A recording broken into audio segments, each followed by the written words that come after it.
guys, welcome back to another video on my YouTube channel.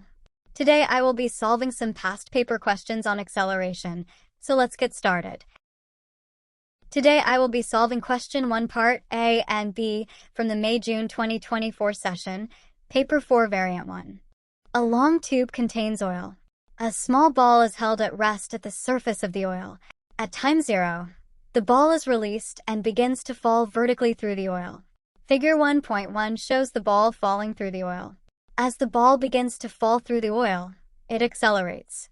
Define acceleration. Alright, first let's recall the formula. Acceleration is equal to change in velocity divided by the change in time.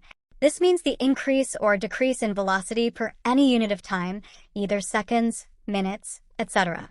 So, we can write this as acceleration is defined as the change in velocity per unit time. Part B states that the mass of the ball is 0.0075 kilograms. Calculate the resultant force acting on the ball when it is accelerating downwards at 2.8 meters per second squared. Alright, first let's recall the formula. Force is equal to mass times acceleration. Next, just substitute in the values. That would give us 0.0075 times 2.8. Once we add that into our calculator, we would get 0.021 newtons as our final answer.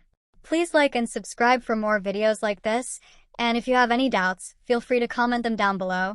I'll be glad to answer.